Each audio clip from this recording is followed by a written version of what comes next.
Então, sou Rodrigo Neves Martins, discente acadêmico do curso de História da Universidade do Estado de Mato Grosso, a Unemate, Sistema de Diretoria à Distância da Universidade Aberta. Nesse vídeo eu vou estar abordando a avaliação da América 1 para o professor Ascencio Francos dos Santos. Meu polo é o polo de Alto Araguaia e meu vídeo consiste no conteúdo das histórias das Américas. Estarei fazendo uma apresentação analisando os principais grupos pré-colombianos e as conquistas dos espanhóis sobre a América.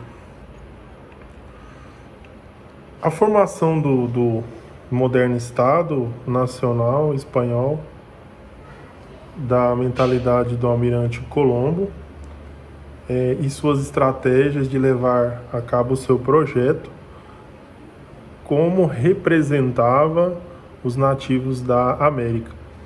Então, Cristóvão Colombo era um religioso, um cristão fervoroso, e que em seu nome levava as marcas dos desígnios de Deus.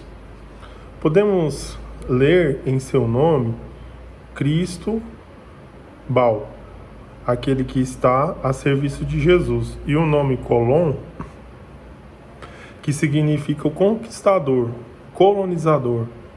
E ele nasceu em Genova, Itália. Colombo descobriu a América, mas ele não teve a oportunidade de conhecer os americanos. Ele morreu sem saber que a sua descoberta iria resultar em uma descoberta de um outro continente. Em 12 de outubro de 1942, foi uma marca de uma data marítima de Cristóvão Colombo. Em sua vinda foi bem importante para que houvesse um encontro de diversas culturas diferentes, marcando a chegada dos europeus nas Américas, entre o período de 1492 a 1519, conquista das Antilhas. 1519 a 1521, a conquista do Império Azteca por Hernán Cortés. 1529 a 1532, a conquista do Império Inca por Francisco Pizarro. 1556 a 1572, a consolidação das suas conquistas. Essas civilizações na América do Norte e da América do Sul passaram a ser investigadas e exploradas por esses europeus. Então, podemos dizer que o nome dessas civilizações pode-se dizer que eram pré-colombianas, incas, astecas e maias.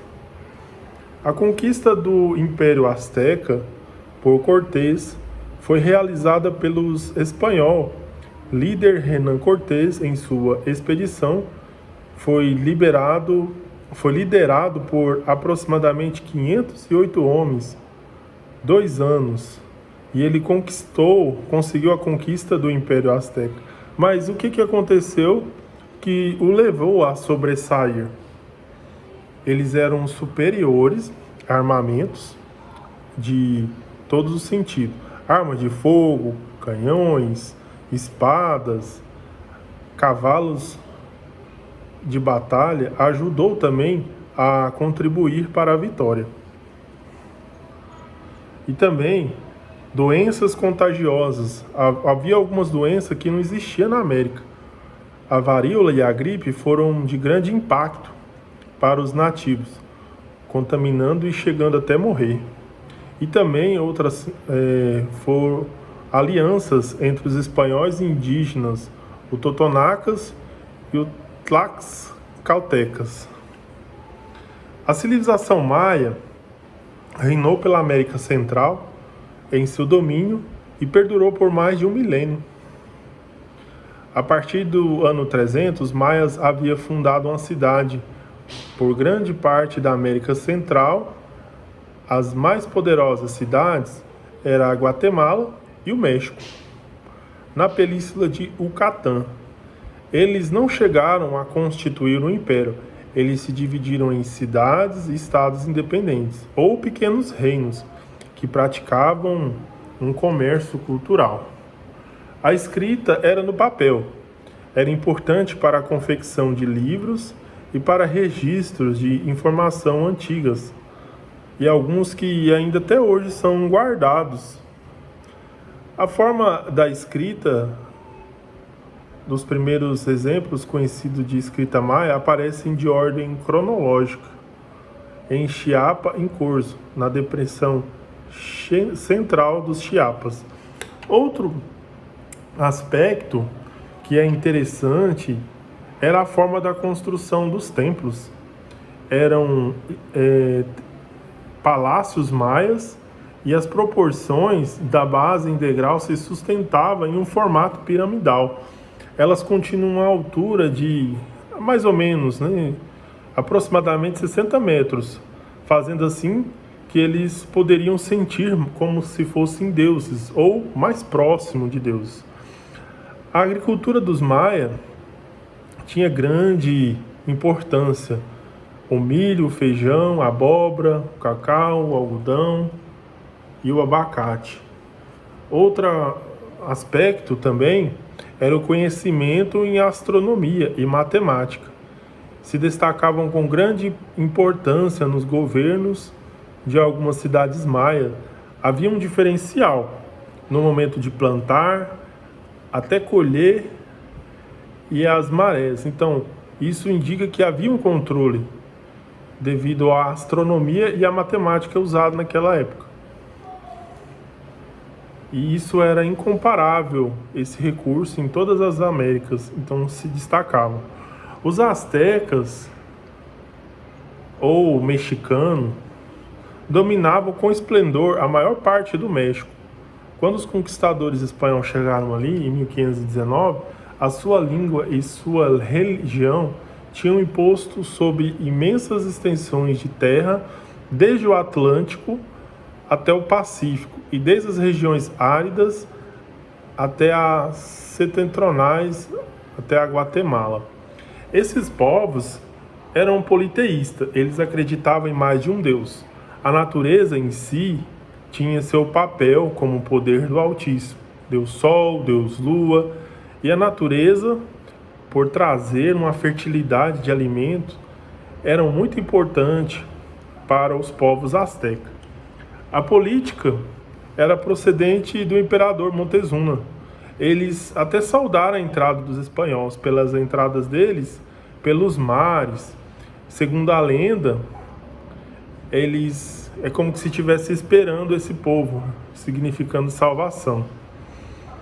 Ele se tornou fácil, no caso dos espanhóis, se tornaram fácil para manterem essa primeira comunicação. Os incas, a sua localização se situava em Cusco e Machu Picchu. Havia cerca de 2.400 metros de altitude. Ao lado havia construções de arqueologia. Na época não havia carroça, nem animais capazes de transportar. Eles eram extraídos de próprias, ali, a construção das próprias montanhas, que eles faziam os palácios. E acaba que eles tinham uma conexão, casa, palácio, casas e guarnições. Na área do Império Azteca existiu uma força de organização de mão de obra semelhante à mita, conhecida como Coactel. A escrita de quipu eram cordões que permitiam identificar os objetos, bem como a sua qualidade, as datas, que ele poderia registrar número de pessoas, animais e até quantidades de armazéns no Império. No período em que houve a conquista da América, os espanhóis queimaram milhares de quipus, o que certamente poderia abranger mais sobre as histórias dos Incas.